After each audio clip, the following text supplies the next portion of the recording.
Hola, soy Sergio Romero, mejor conocido como el Buda de los negocios. Bienvenidos. La intención de estar aquí juntos platicando es porque estamos en pleno Año Nuevo Chino.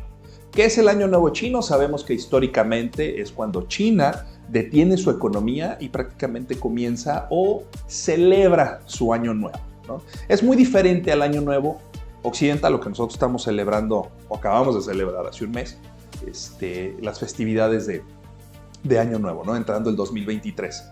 Ellos, recordemos que el Año Nuevo chino se rige, o el calendario chino se rige por el calendario lunar, que históricamente has oído hablar de que año con año es el del caballo y que si del buey, ahorita que es el del conejo, etcétera, ¿no? Eso tiene que ver con el horóscopo o con pues una cuestión que ellos culturalmente han desarrollado hace mucho tiempo, ¿no?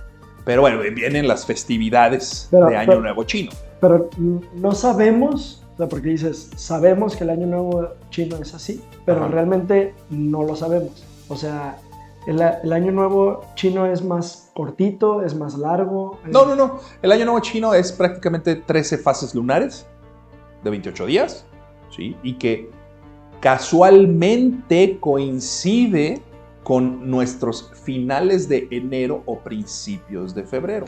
Pero igual siempre coincide con... Es decir, no se va desfasando mes con mes, año con año nuevo chino, no se va desfasando y se va moviendo a nuestros años nuevos, siempre caen las mismas fechas. Es en las mismas fechas. Ellos le llaman las festividades de primavera, Chunye, ¿sí? Que viene siendo primavera, lo que es el inicio de la primavera, las festividades de primavera. Aunque yo siempre les he preguntado a los chinos, oye, pero cuando son su año nuevo chino, que es el Spring Festival o el Festival de Primavera, está haciendo un frío de la tiznada en China en estos momentos. O sea, realmente es invierno, ¿no? No es primavera en realidad. No es primavera en realidad. Pero ellos contestan que es el inicio, digamos que es un nuevo ciclo, ¿no? Entonces, prácticamente es un late winter, o sea, es ya lo más...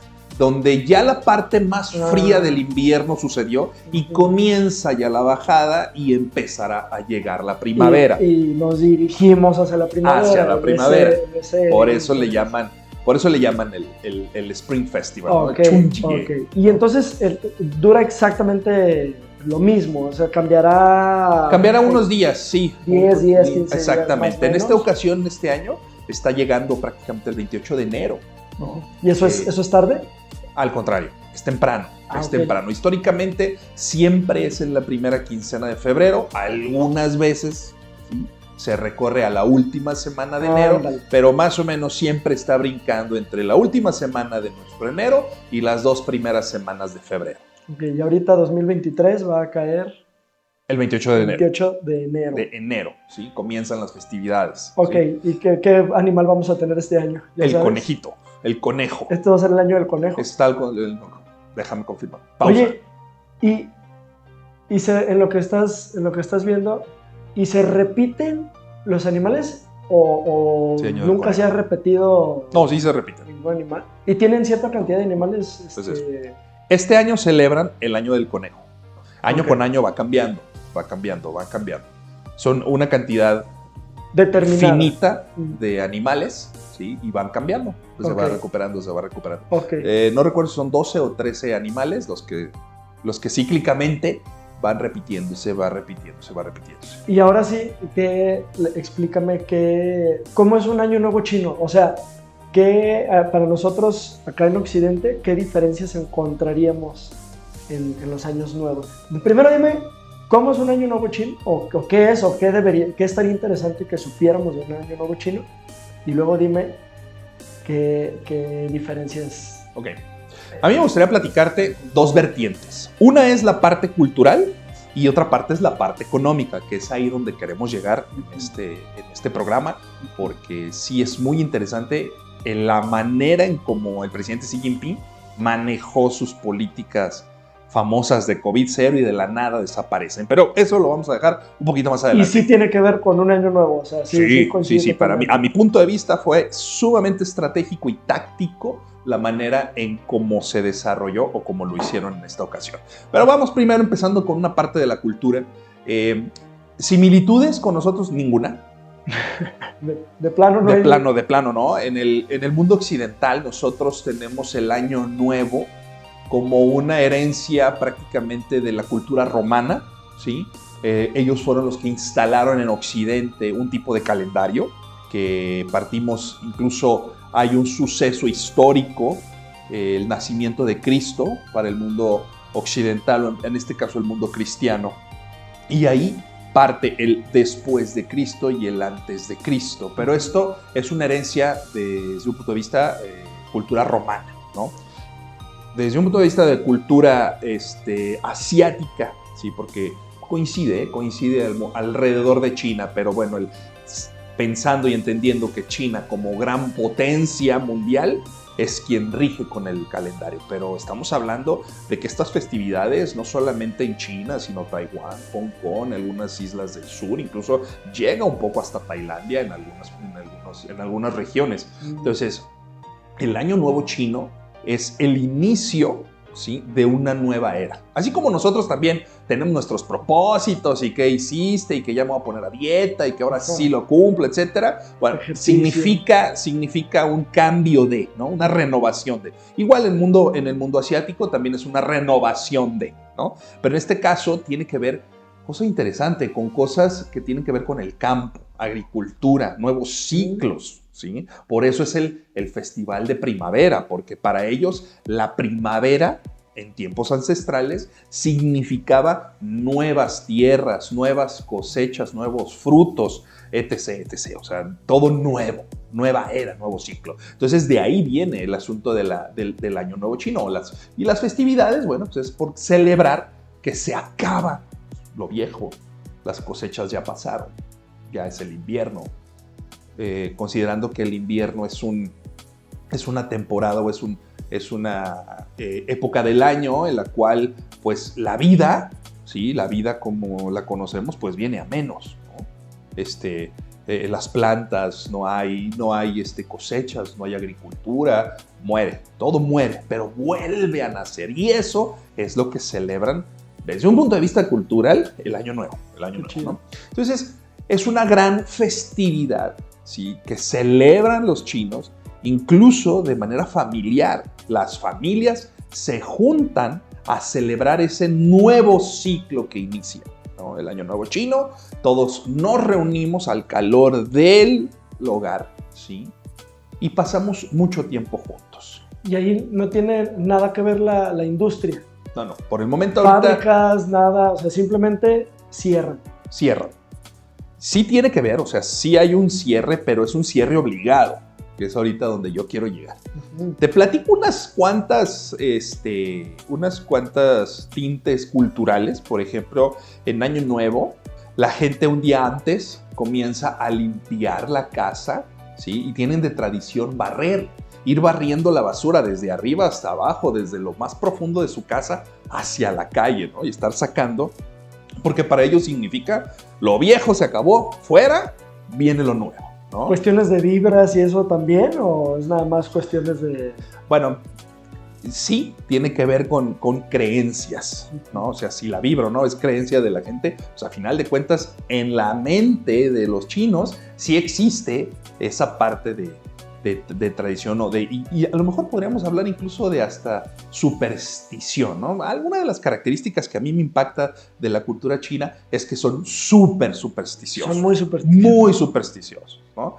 Todo tiene que tener una historia. En otro programa me gustaría platicarte acerca, por ejemplo, de la Canton Tower, ¿no? De la que viene siendo la torre más alta de la ciudad de Guangzhou, que tiene que ver con originalmente le llamaban la Dragon Lady, y la Dragon Lady tiene toda una historia, ¿sí? Que me estoy metiendo en otra cosa, pero fue una idea está bien. de unos arquitectos holandeses.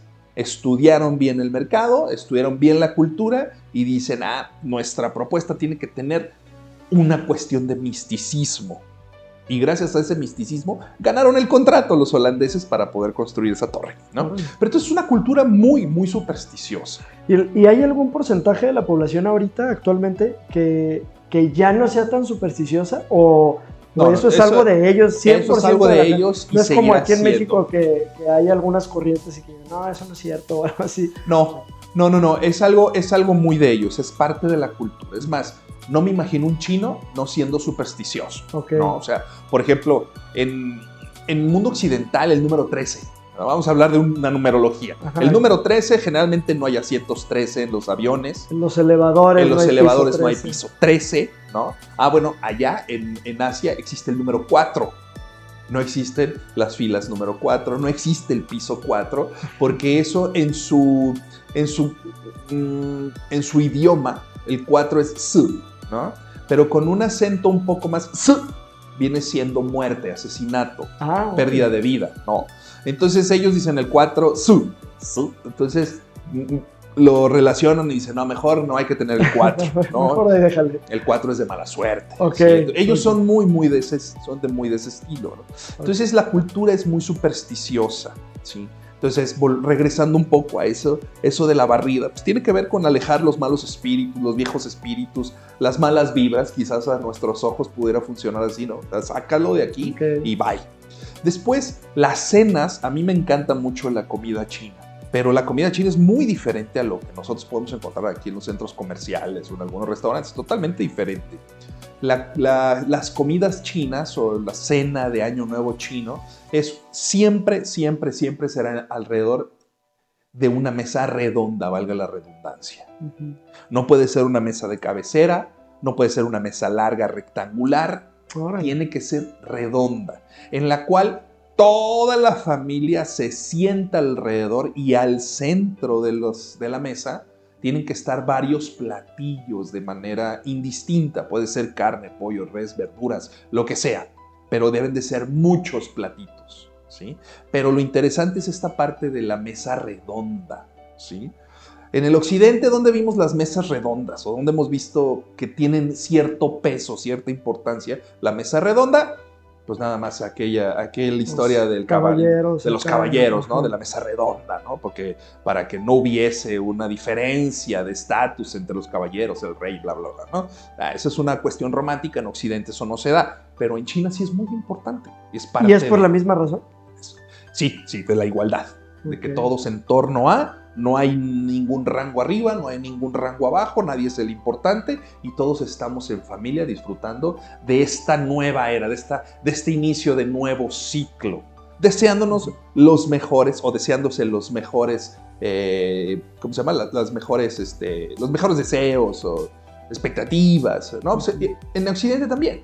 Estás con los abrazos y ¿qué es lo que quieres compartir al momento de los abrazos? Tus deseos. Tus metas, esos propósitos. Los mejores propósitos, ¿no? Igual en China, ¿no? Iniciamos este nuevo ciclo y va atrás, ¿no? Oye, y si pensamos como mexicanos y pensamos en un familionón grande, ¿cómo lo resuelven? ¿Una mesota o varias mesas? No, pueden ser varias mesas. Varias mesas. No, pueden ser varias mesas, ¿no? Sería impresionante. No sé, a lo mejor yo tuve una oportunidad en una ocasión de sí participar en una mesa redonda no al menos 25 personas. ¡Órale! Comiendo.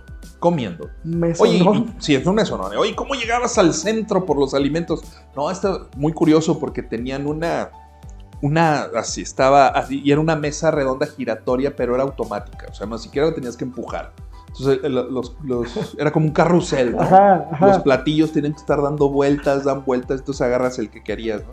Fue muy curioso, sí me ha tocado ver mesas inmensas. Si se te va el que se te antojaba, tienes que esperar hasta la otra ronda a ver si llega. A ver si no se lo han terminado todos los demás, ¿no?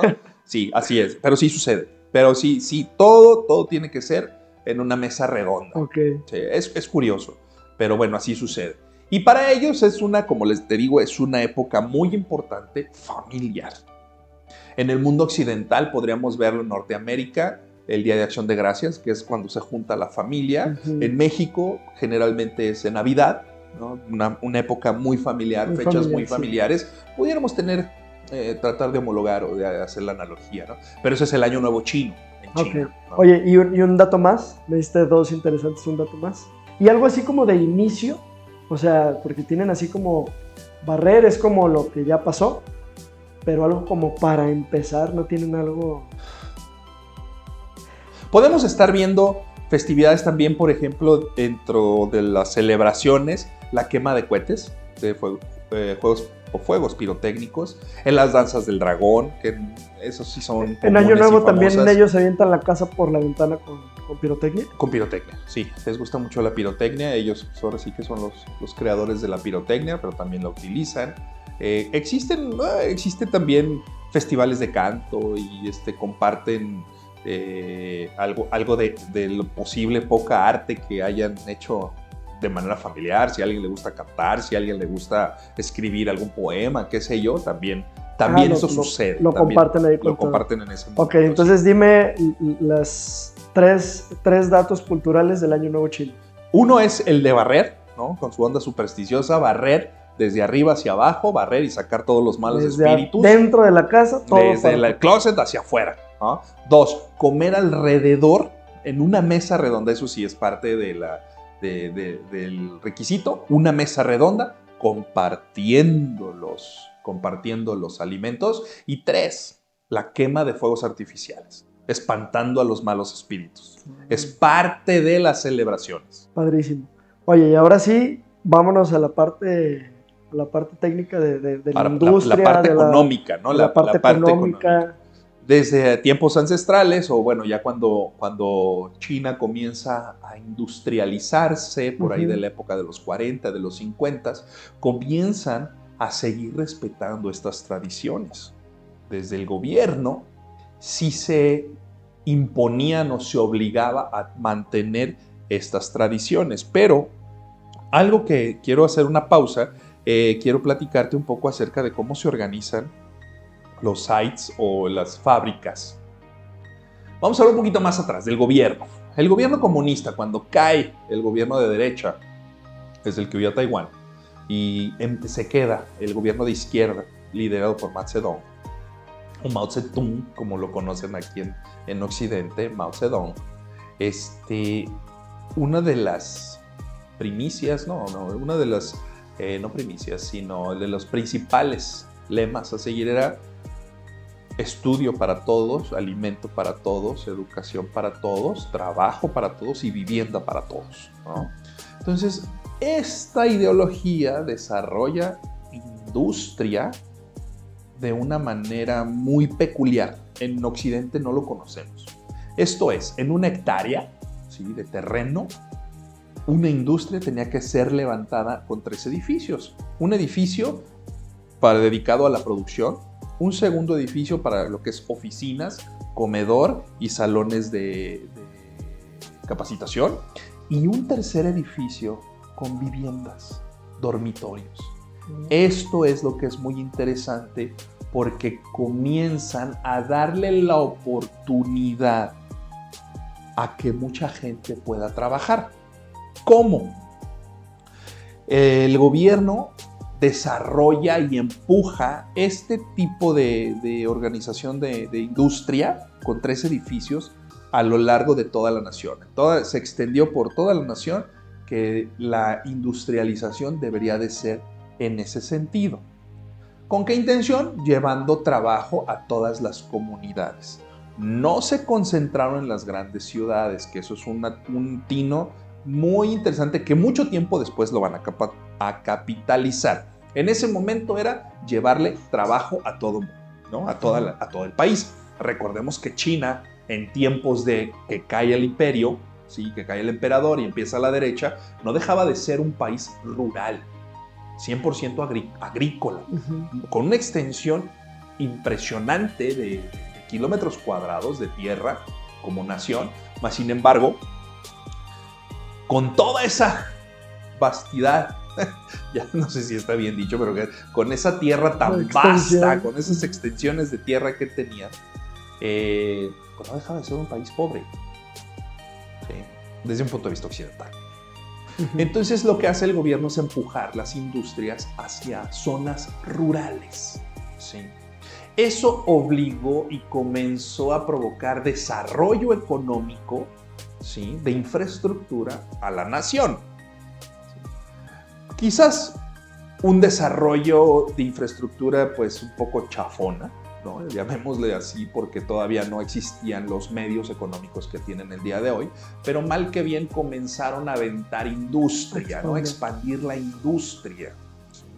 Y esto provocó que la gente que estaba en el campo estuviese muy cerca de una fábrica, ¿sí? Y entonces pues dejaban el campo y se iban a la fábrica. ¿Y fue como simultáneo en todo el país? Sí, o agarraron primero ciertas...? No, fue simultáneo en ciertas regiones que ellos de manera táctica o estratégica van imponiendo o van desarrollando o van diciendo, aquí va a ser. Pero sí fue todo el país al mismo tiempo, solo los puntos que ellos definieron. Algo que tenemos que aclarar es que China es el país número 1 con más ríos navegables que existen en el mundo.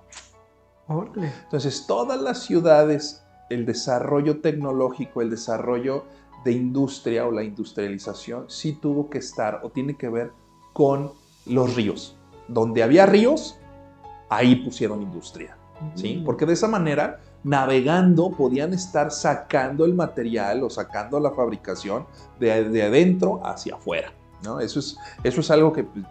O sea, no tenías que hacer carreteras, ¿sí? O sea, querías tener industria adentro y querías sacarlo hacia algún puerto importante, pues no tenías que construir una carretera. La carretera ya estaba construida. Ya tenías las naturales. O sea, imagínate, ellos dicen, no, pues aquí ya tenemos una carretera construida, ¿no? Espérate, pues mejor pon la industria a un lado del río, ¿no? Entonces, de esa manera, pues podían sacar todo el material sin tener que gastar en una carretera.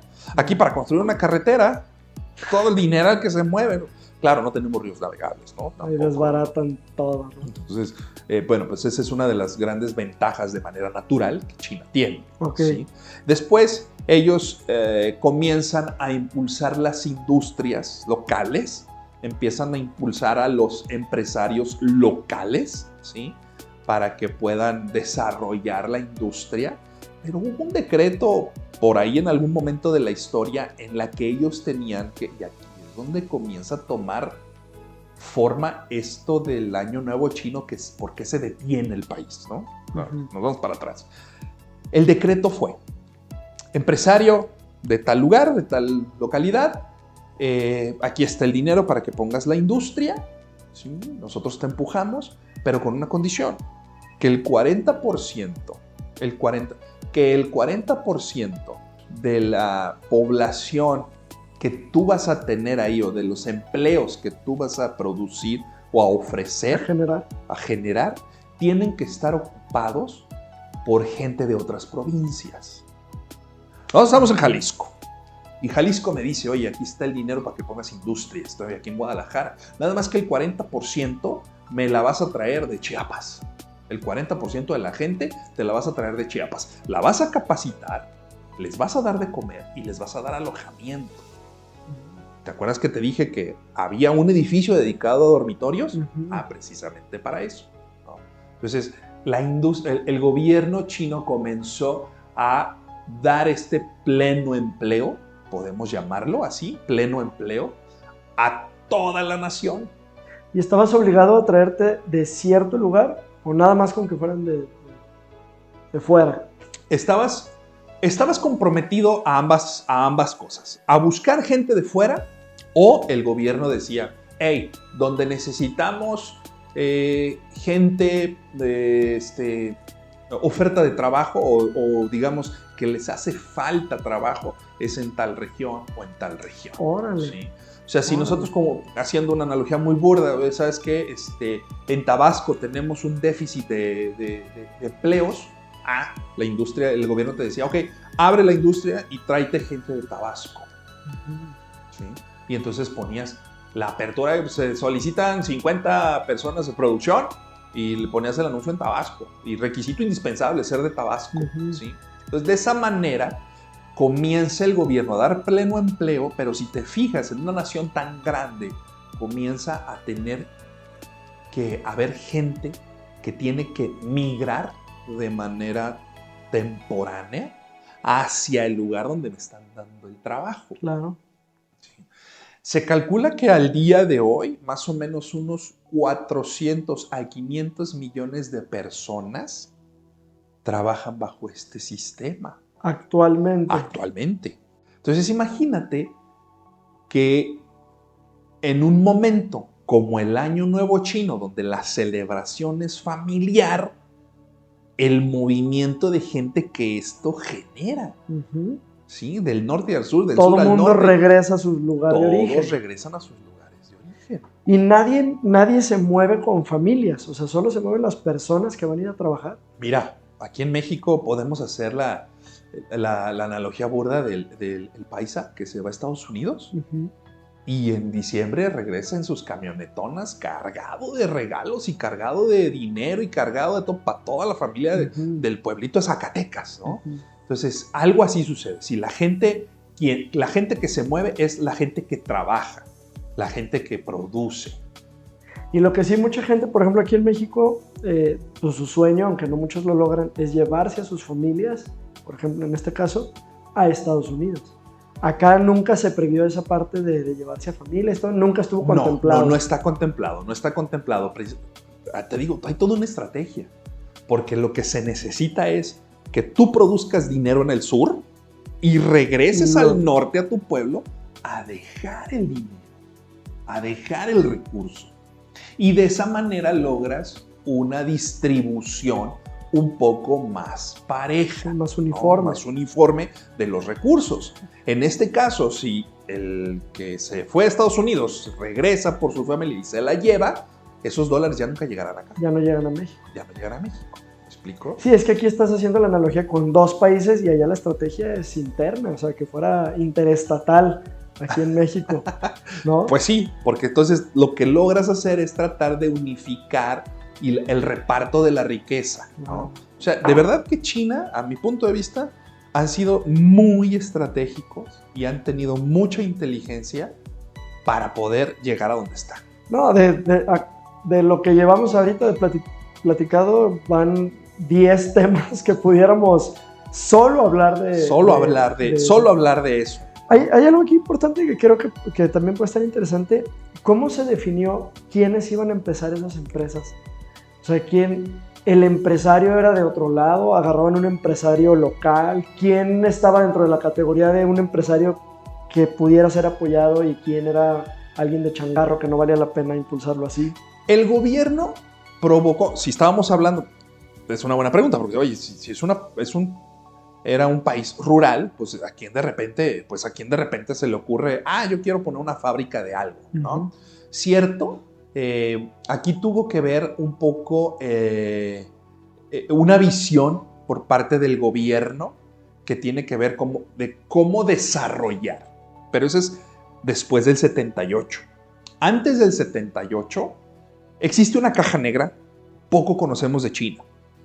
Lo que conocemos es muy, muy pocos datos de cómo funcionaba, y para darle respuesta a esa pregunta, quiénes eran los empresarios que sí o quién levantaba la mano. Se cree que había empresarios locales, gente local que levantaba la mano, oye, yo quiero hacer esto y le sé a esto, y entonces pues el gobierno lo apoyaba para comenzar esto. Pero sí te puedo decir que ya con datos, cuando se abre China después de 1978, existe por ahí un gran personaje que se llama Deng Xiaoping. Deng Xiaoping se le conoce como el arquitecto de la China moderna. No fue presidente, era un gran personaje dentro del gobierno chino, pero no fue presidente, al cual se le atribuye todo este gran desarrollo que ¿Era hubo. algún asesor o algo? Era parte del gobierno, no recuerdo ahorita cuál era el puesto que sí desempeñaba. El punto es que fue un gran personaje, pues casi poder detrás de la silla. El poder tras el trono. ¿no? O sea, una persona muy, muy visionaria, pero una de las cosas interesantes que ya tuvo frutos con el tiempo fue que desarrolla gobiernos locales desde un punto de vista de méritos. En México escuché el otro día un término que le llaman meritorio, que tiene que ver con el asunto de méritos, ¿no? Pues yo no sé si ese término está correcto, ¿sí? Okay. Pero a lo mejor para los que conocen del tema aquí en México pudieran tener un poco más de empatía con ese tema. Pero, bueno, ¿cómo se desarrolla de manera local las zonas? Bueno, imagínate, la carrera política en México y en todo el mundo es exactamente la misma. Todos los que le juegan a la política, ¿a dónde quieren llegar? A la presidencia. Pues generalmente a la presidencia, ¿no? O por lo menos una aspiración a un gobernador. O sea, quiere subir.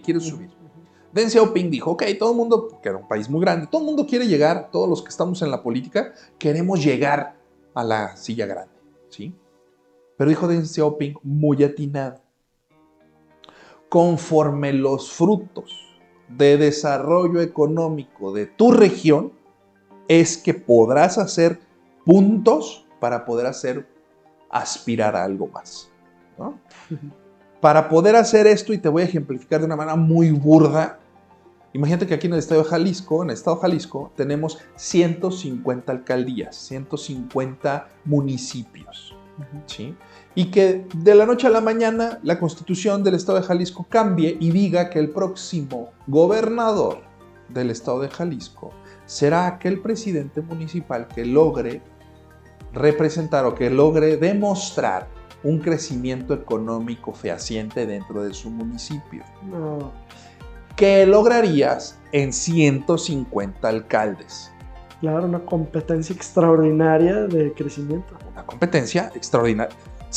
Saldrían a buscar recursos y ver cómo puedo hacer que mi municipio crezca. Y que llegues con resultados reales. No, y claro, por eso, que pueda demostrar. Entonces, Deng Xiaoping tuvo muy atinado esto, porque entonces imagínate que todos los homólogos del presidente municipal en China, de todas las provincias, ¿qué fue lo que lograron hacer? Pues que se preocupara el gobierno por hacer crecer la economía local, sin tener que estar pensando en estar quedando bien con el de arriba, ¿sí? Porque ahí va a ser medido a través de su desarrollo económico. Entonces, ves a una cantidad impresionante de homólogos de presidentes municipales viajando por el mundo, buscando inversión, buscando proyectos de desarrollo, tecnología.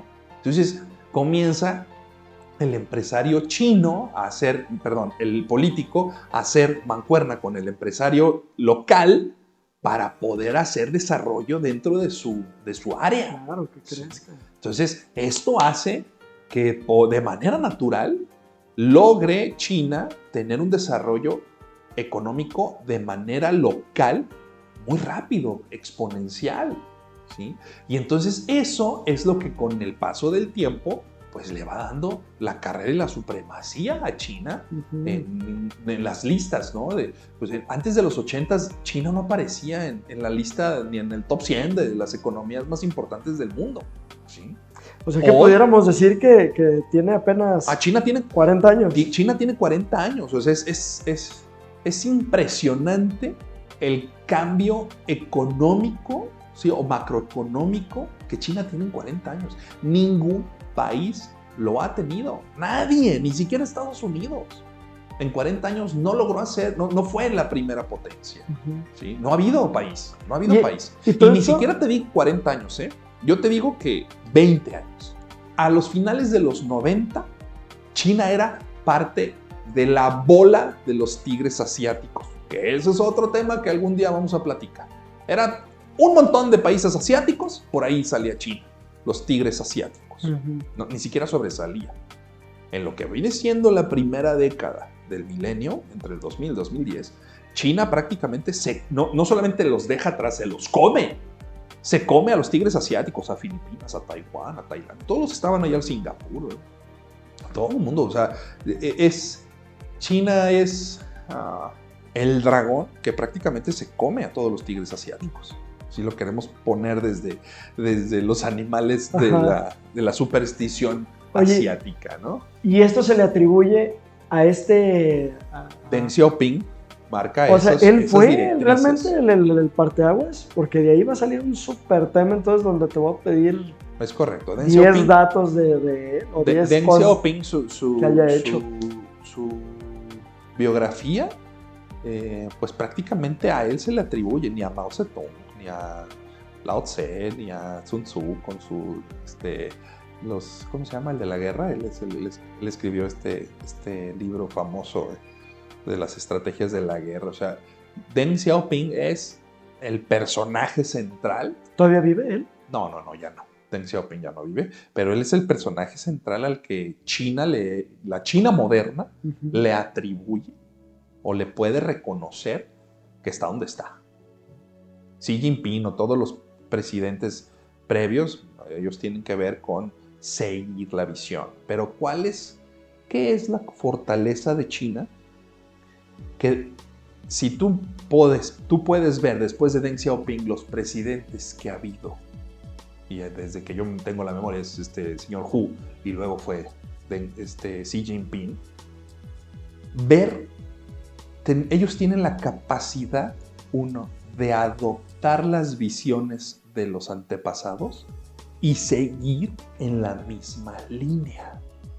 A diferencia del mundo occidental o incluso en México, ¿sí? Cuando llega un nuevo gobierno cambia todo. Y el nuevo gobierno dice, vamos a ir para acá, vamos a ir para acá, vamos a ir para acá. Felipe Calderón hablaba del programa 2030, ¿sí? Que hablaba de la década del 2030. Su plan pues, quedó en el archivo. Luego llegó Peña Nieto con sus movimientos y al archivo. Y luego llega López Obrador y con sus nuevos movimientos y al archivo todo. Y esto también pasará con el nuevo presidente. Pero China lo que logra tener es que logra permear y logra ser visionario a 100, 200, 300 años. ¿Sí? Un ejemplo que te puedo dar es que hace algunos cuantos años China dijo, estamos hablando del 2018, entre el 2016 y 2018, dijo, nosotros queremos ser la sede de la Copa del Mundo en 2050 porque vamos a ganar la Copa del Mundo, estamos hablando de la Copa de Fútbol, ¿sí? Del 2050. O sea, no es ni 2020, hoy estamos en 2023. Estamos hablando, para ese entonces, no era 2020, ya estaban pensando que en el 2050, o sea, 35 años más adelante, ellos ya querían la Copa, ¿sí? Entonces ellos no dicen, asegúramelos de vida, como decimos aquí. No. Asegúramelos de vida. ¿Por qué? Porque ellos saben que esa visión va a haber nuevas generaciones que la van a seguir. Incluso, a ver, la lógica nos dice, te pregunto, los jugadores que van a levantar la copa, por supuesto, sí, ganando en el 2050, ¿ya nacieron? Ni siquiera, o sea, ya no van a ser ni los que están ahorita, ni los que... O sea, ni siquiera han nacido, ¿sí? ¿Y cómo te atreves a decir sí vamos a ganar? ¿Cómo sabes que vas a tener los mejores jugadores de fútbol? No, pues ellos se lo propusieron. Y para muestras basta un botón. En Sydney 2000, en las Olimpiadas de Sydney, lo que es en las Olimpiadas, estamos hablando, la delegación de China, deportistas chinos, pues lo único que sobresalían era un poco en el ping-pong y en los clavados, ¿sí? Pero cuando les da la sede, fíjate bien, cuando la sede de los Olímpicos se la dan a China para el 2008, ellos se proponen ser no las mejores Olimpiadas de la historia, sino ser el país número 1 en el medallero. ¿Sí? Y entonces, en muy poco tiempo, estamos hablando de 8 años, comenzaron a preparar atletas de primer nivel, cumpliendo así ser el número 1 en las medallas, en el medallero, de oro, plata, todas las que te quieras, ¿sí? Y permanecer desde entonces en el top 3, desde el 2008 hasta la fecha. La delegación china, así como fueron en los 80s, ¿1? en los 90s, ¿cuáles eran las delegaciones que estaban siempre acérrimas ahí compitiendo? Estados Unidos y Rusia, ¿cierto? Sí. Bueno, hoy en día, que Rusia ya no existe, ahora es diferente, bueno, no era Rusia, era Unión Soviética. Hoy existe el número con quien hay que competir es precisamente con la delegación china. Porque ellos siempre están en el 1, en el 2 y a veces en el 3. Casi te puedo asegurar en el 2, pero bueno, ellos se han propuesto eso. Entonces ellos tienen la capacidad de planear a muy largo plazo. La visión que ellos tienen es de reconocerse. Si nosotros pudiéramos tener un poquito de planeación, pero desafortunadamente en el mundo occidental, y bueno, quiero hablar de México, nosotros no tenemos esa capacidad. México no tiene esa capacidad. Tal vez la capacidad sí, pero no es existe capaz. la disposición. Bueno, cuando no eres capaz, pues no tienes la capacidad de ver y de pronunciarte a que de aquí a 100 años el trabajo que yo haga va a tener frutos. Nadie. Claro, a mí qué me importa ya en 100 A mí años, ya no voy a estar. Exacto. No, ahí es que quién sabe qué les va a tocar.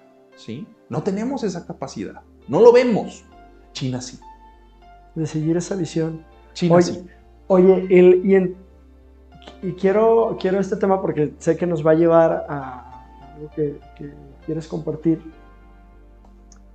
Y nos fuimos súper bien, súper bien por el tema. Y regresando a la parte en el que el año nuevo se detiene y de que hay jiribilla en ese detener la máquina, ahí quiero escuchar por qué es eso. Yo me quedé, la gente entonces no ve a sus familias por todo el año. La gente no ve, los que salen a trabajar no ve a su gente todo el año, es correcto. No hay más fechas en las cuales tengas un Semana Santa, un verano, algún puentecito. No existe. Existe el puente, pudiéramos hablar, uno de los puentes más largos en el año, es el de la Golden Week, que es la primera semana de octubre, pero no les da para moverse y regresar. Ok. Porque hay quienes, o sea, siendo el país tan grande y con trenes así, o sea, claro, en avión, ¿no? Podrías moverte muy rápido, pero pues esta gente trae en la cabeza que va a trabajar, ya sabe que el tiempo de regreso a sus casas es en el Año Nuevo Chino. O sea, no hay. Claro, hay empresarios ya de cierto rango para arriba, o dueños, pues ellos sí se mueven, ¿sí? Pero estamos hablando de la base de la pirámide. La gente trabajadora, el obrero. En chino es el Mingong. Mingong se le llama, ¿no? Es el que mueve la maquinaria, los engranes, ¿no? Entonces, solamente en esta época es cuando históricamente China tiene un stop. Así como nosotros tenemos nuestro Guadalupe Reyes, ¿no? Estamos hablando desde el 12 de diciembre, ya empiezan las posadas. Ajá. Después viene ya a medios chiles uno está trabajando, luego viene Navidad, Año Nuevo, las vacaciones, Rosca de Reyes y dices, bueno, pues ya entremos a trabajar, ¿no? O sea, hay una disminución de la actividad económica y ¿qué es lo que mueve al país, México, en ese momento la economía? Pues el gasto. Ajá, por lo menos la producción se detiene, se alenta. Y uno dice, el aguinaldo. ¿Para qué crees que es el aguinaldo? Para que se mueva la economía. Para que se siga moviendo la economía en un tiempo en el que se detiene, donde todos estamos de posada, estamos cotorreando, ¿sí? Estamos de fiesta. Pero para que siga gasto, haya gasto, la economía se mueva. En China también hay un periodo, así que es el Año Nuevo Chino. Y aquí es donde yo quiero llegarle al punto.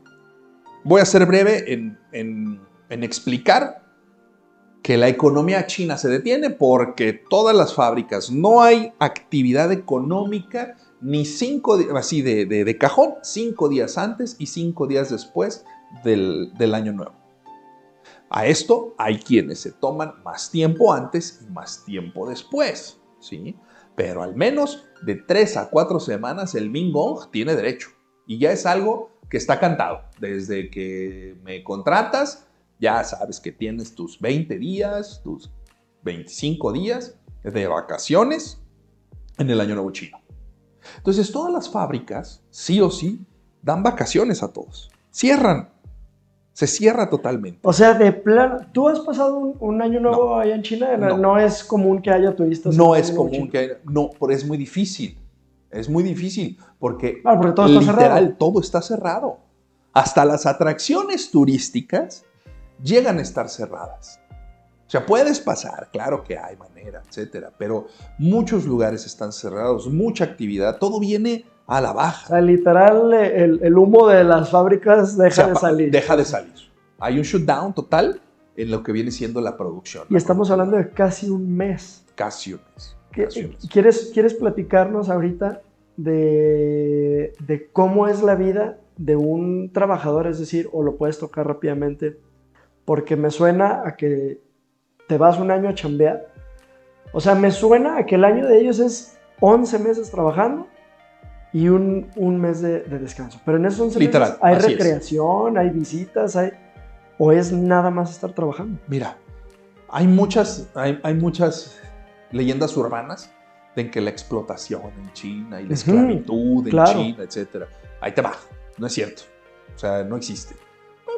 Deberá de existir en algunas zonas, no lo dudo, pero pues así como existe en China, existe en México y existe en cualquier país occidental capitalista, donde existe la explotación, donde según una esclavitud técnica, ¿no? En China está bien fácil. El horario de trabajo del Minggong es 28 días por 1 de descanso. Así está programado, así está el mindset de ellos. 28 días por 1 de descanso. Estás en la fábrica, no hay nada más que hacer. Pero lo interesante no es que el 28 días estás sin dormir, sin trabajar, sin comer. No. El horario de trabajo es de 7 de la mañana a 11 de la mañana. Paran totalmente la producción. Van, desayunan, más bien almuerzan ya, ellos comen, almuerzan. Toman siesta. Esto es una parte importantísima, ¿sí? ¿Has oído hablar de, no, esto es un trabajo para chinos? Porque los chinos son especialistas en quitar lo que le llamamos la ceguera de taller. ¿Y cómo no van a poder quitar la ceguera de taller si cada 4 horas están reseteando su mente? Vuelvo otra vez. Levantas a las 6 de la mañana, acuérdate, estás despertando dentro de la fábrica. Estás en el internado. Estás en el internado, vamos a llamarlo como un internado. Despiertas a las 6 de la mañana, desayunas y a las 7 ya estás en tu posición de trabajo. 4 horas le pegas. Paras, comes, duermes y otra vez a la 1, de 1 a 5 sin parar y a las 5 terminas tus actividades. O sea, hay 2 horas de descanso ahí entre... De comida y descanso, pero es literal dormir. A mí me ha tocado, he tenido la oportunidad de estar ahí en fábricas chinas y créeme que la gente, los obreros, tienden cartones al lado de la máquina que están utilizando. O sea, ya no regresan a su dormitorio, ahí heladito, agarran un espacio. Ahí agarro mi espacio y pum.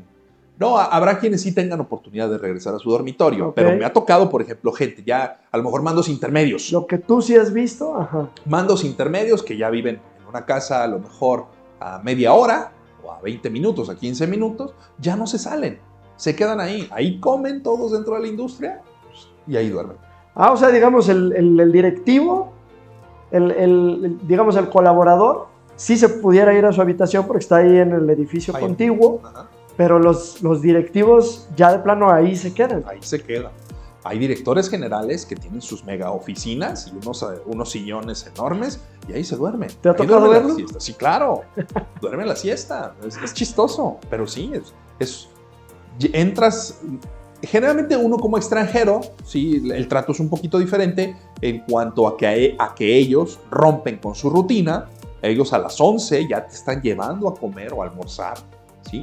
Te regresan a las 12 y media y vuelves a tener reuniones y literal he visto como gente que está acostumbrada, los intérpretes o los de producción, gente que está acostumbrada a tener ese momento de descanso.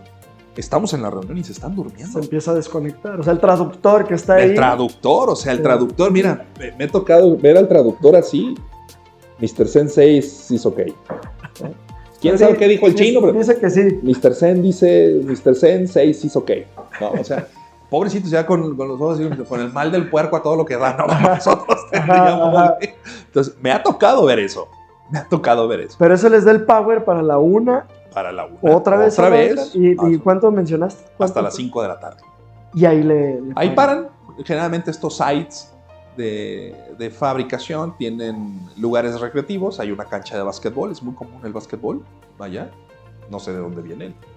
Pero una cancha de básquetbol sí hay. O salen alrededor de la fábrica. Habrá barecitos, habrá lugarcitos donde comer algo. Ok, o sea, de 5 en adelante sí. Ya es libre. Ya vuelven a dormir y a la mañana siguiente otra vez. Y así se la avientan 28 días por uno de descanso. Pero lo interesante no es tanto el 28 por 1. O sea, eso es más, yo creo que ha habido, nosotros como empresarios, tú y yo, hemos podido tener ese tipo de jornadas. De 28 días pegándole, sin tener fines de semana. Pero aquí lo importante, el punto que en México no sé por qué se dejó de usar. Yo recuerdo cuando era chico, aquí en Guadalajara, se utilizaba el horario de 9 a 2 y de 4 a 7. Y todavía en ese 9 a 2, en ese 9 a 2 ibas a tu casa, comías, te echabas una siesta y regresabas. Sí, más bien en el periodo de 2 a 4. De 2 a 4. O sea, sí, claro. En ese momento era cuando descansabas, echabas una siestecita, qué sé yo, y se dejó, ya no existe. E incluso ya no ahora existe la gente ya no te lo perdona. O sea, si tú vas a una tienda o algo y dice cerrado por hora de comida, dices, flojos y todo. Sí, claro. Sí, culturalmente hemos dejado eso de lado, cuando si queremos ver a la economía más grande del mundo, ¿cuál pudiera ser uno de sus tantos aciertos? La siesta es un gran acierto. Y en México, en el mundo occidental, no existe. Ya no existe, ya no te lo permites. Ajá. Pero bueno, para ellos, en su idiosincrasia, en su cultura, el sin,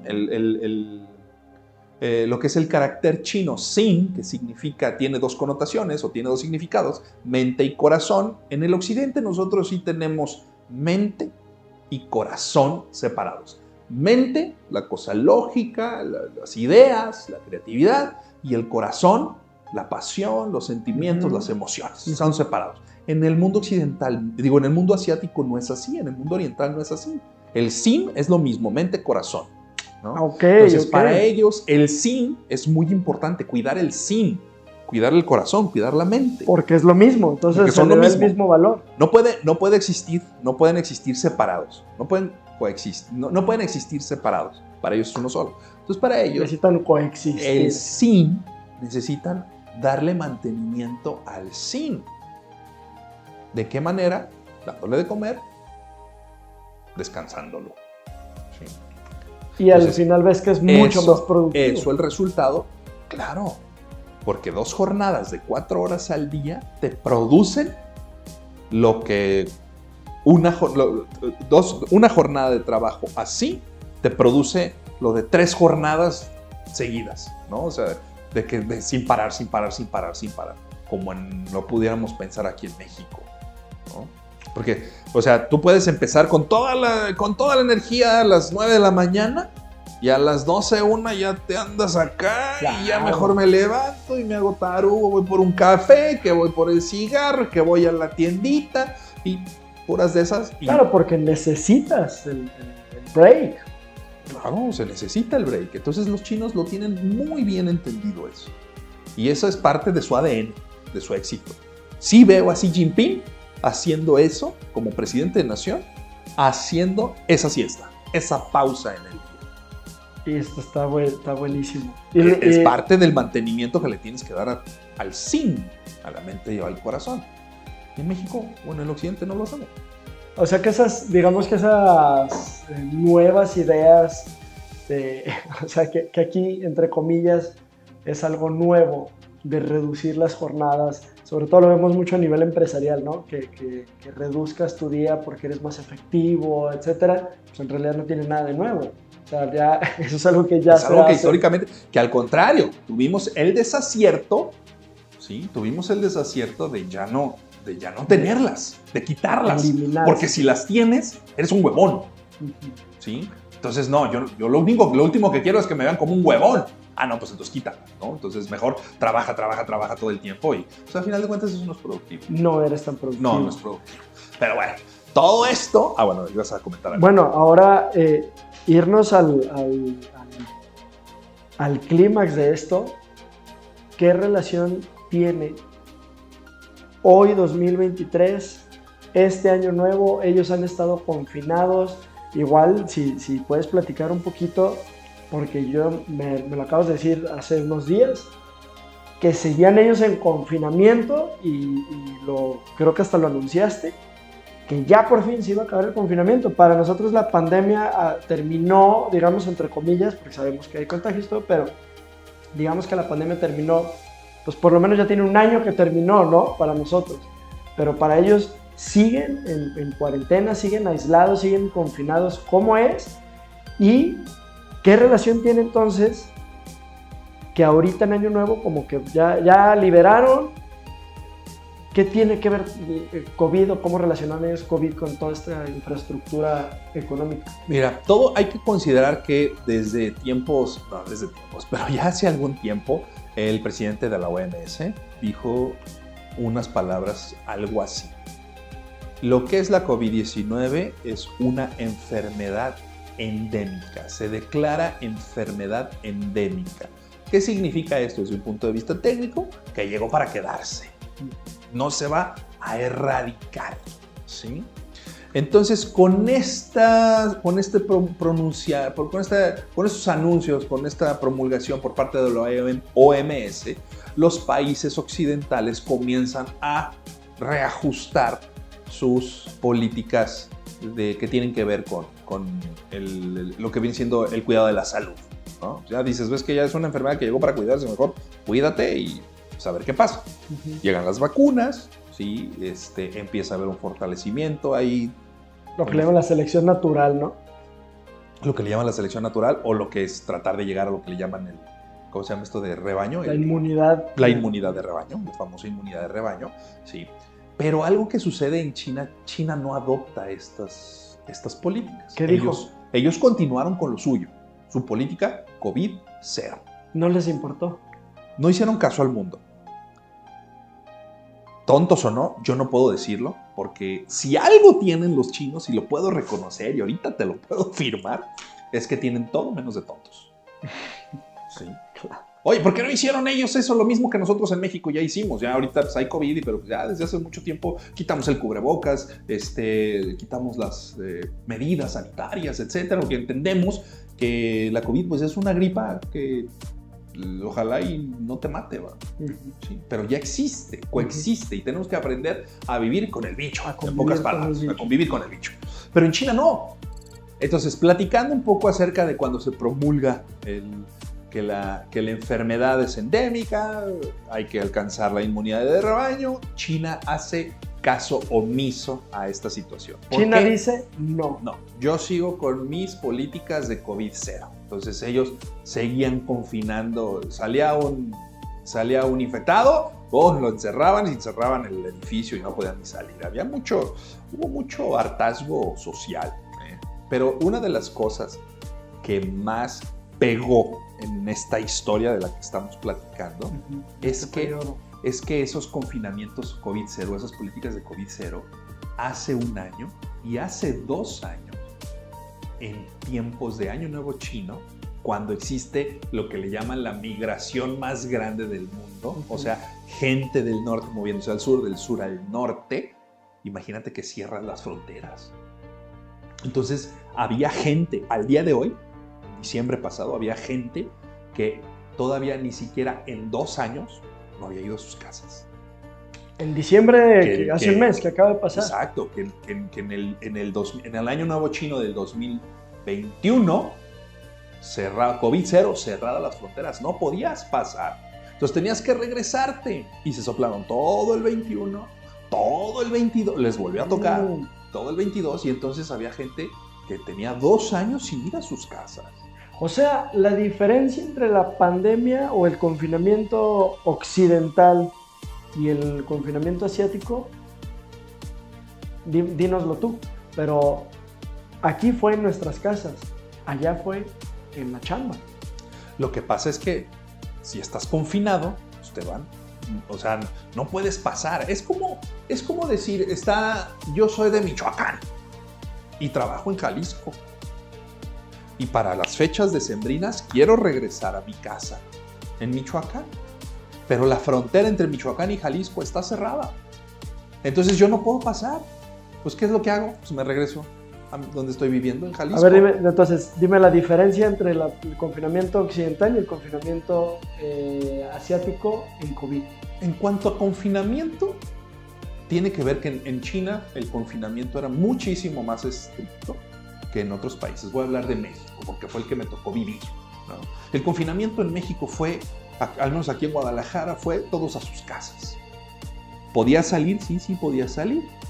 No podías estar en los parques. Yo vivo frente al Parque Metropolitano.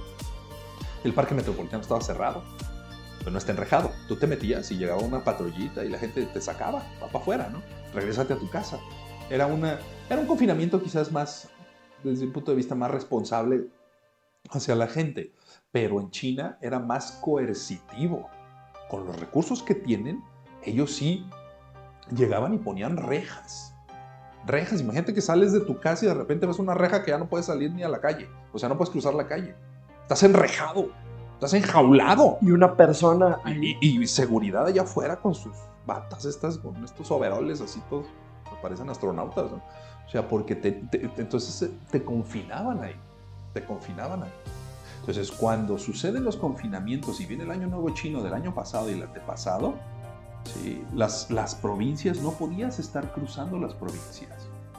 No podías cruzar. De Jalisco a Michoacán no podías cruzar. Entonces, lo único que te quedaba era regresarte a tu lugar de vivienda.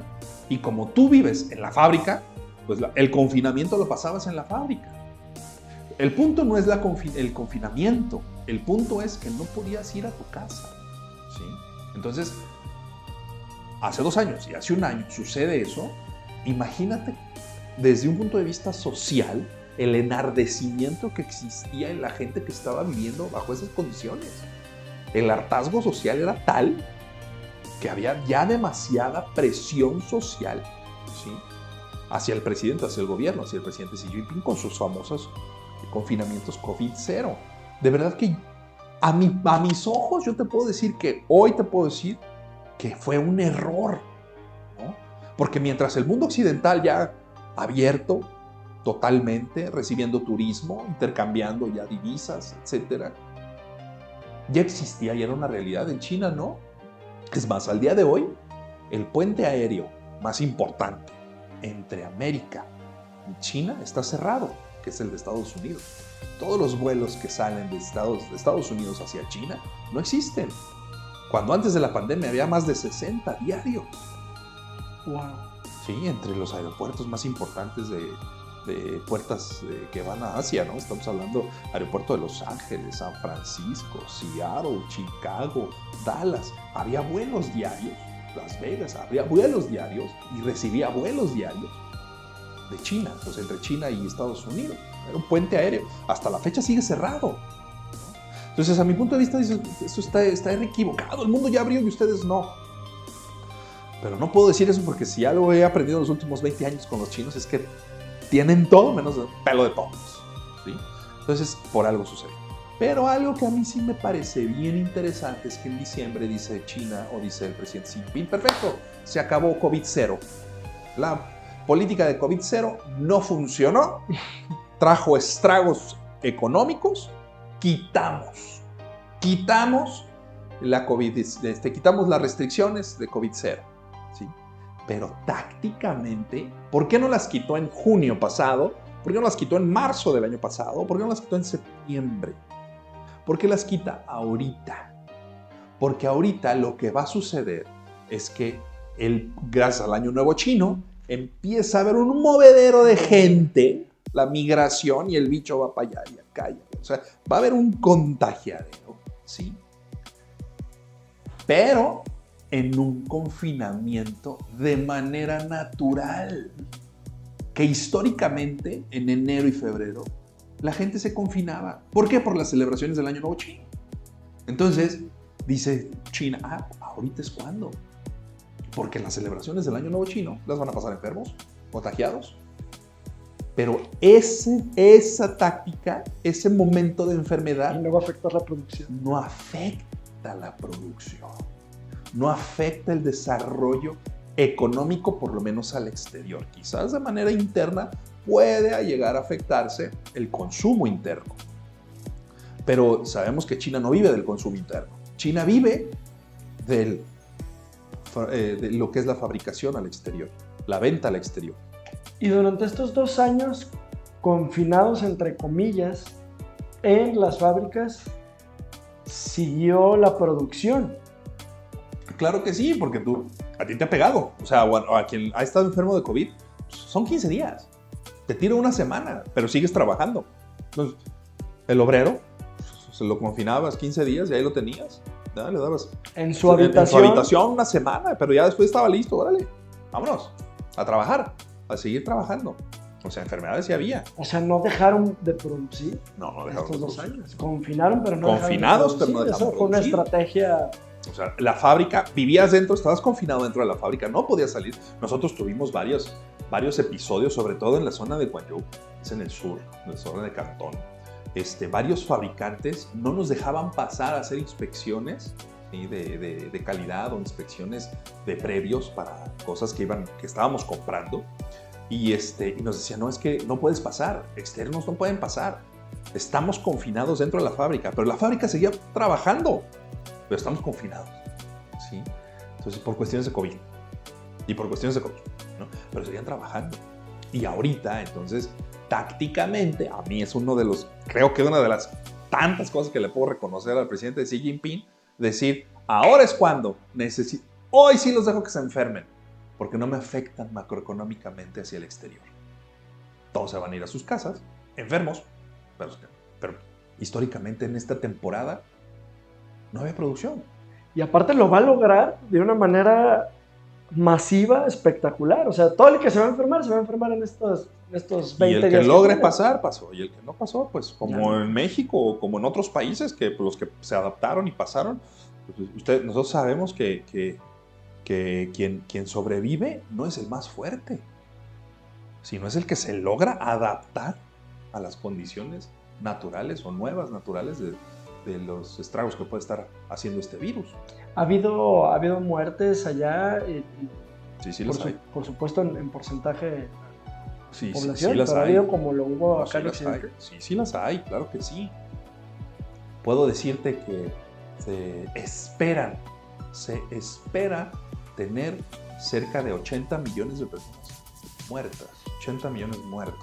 No son predicciones, son modelos matemáticos que hablan de, ¿no? Serán ciertos, no serán Ahora ciertos. en esta temporada. Pero es lo único que podemos tener, 80 millones de muertos. Wow. 80 millones de muertos, estás hablando del, ¿qué te gusta? 70% de México, la población de México, 70%, eso es altísimo. Cuando en otros países se habla de que el 1%, el 2% de la población se ve afectada. Ah, bueno, 80 millones de personas en un país donde hay 1.500 millones de personas, pues ya estás hablando de un índice de mortalidad del 5%, Exacto. del 6%. Dices, creo que ya no es tanto. Y te estoy inventando números, pero, o sea, porque hay que entender la proporción. A lo que quieres llegar la Claro. proporción, ¿sí? 80 millones, o 10 millones, o 50 millones de muertos, pues, suenan mucho, ¿sí? Pero ya desde un punto de vista de porcentaje de población, pues creo que matan más los minibuses, ¿no? O aquí el macrobús mata más personas que lo que... Claro, en una pandemia, proporción, ¿no? y el porcentaje. Hablar de la proporción. ¿Y qué se espera? Me queda muy claro que lo que se espera en esta temporada de Año Nuevo pues es que se van a enfermar, que ahora sí el COVID ya va a ser endémico también para ellos. Así es. Ajá. ¿Y qué proyectan entonces regresando del Año Nuevo? Fíjate que eso todavía no lo sabemos, te soy bien honesto, estamos a la expectativa, ¿no? Porque se hablaba de que ya el extranjero, a partir del 9 de enero, podía llegar sin ninguna restricción a China, sin tener que pasar las cuarentenas, sin tener que presentar los exámenes. Las líneas aéreas te piden la cartilla de vacunación, pero la realidad de las cosas es que hasta que yo, el Buda de los negocios, no vea que el puente aéreo entre Estados Unidos y China se abra y sea libre como antes de la pandemia, las cosas seguirán, o sea, serán mejor. Mientras eso no exista, hay un indicador de que no es cierto. O sea, ellos ya se abrieron, ya te están esperando, pero la realidad es que no hay manera de llegar. No sé si me explico. Sí, claro. O sea, Antes, ¿qué te pedía China? O sea, si ¿Tu yo visa? quería ir a China, ¿qué llegabas? ¿Tu visa? No, me refiero En tiempos de la pandemia. tiempos de pandemia. Podías llegar a China a través de una línea aérea como coreana, alguna línea japonesa o dándole la vuelta acá de europea, ¿no? Pero no había ninguna línea aérea gringa ni china conectando Estados Unidos y China. Entonces podías llegar, costaba un dineral de entrada, ¿sí? Porque eran muy pocos vuelos los que llegaban para allá. Pero ese no es el punto. Es que tú llegabas ahí y lo primero que te pedían era 14 días y en algunos casos hasta 21 días de cuarentena. ¿Y en dónde lo hacías? En el hotel. ¿Y ese quién lo pagaba? ¿Tú? O sea, tenías que ser verdaderamente rico para pagar un vuelo caro, llegar, enclaustrarte 14, 21 días. Yo pienso que más que rico tendrías que tener una verdadera necesidad de ir a China para estar allá. Como turista, pues ni al caso.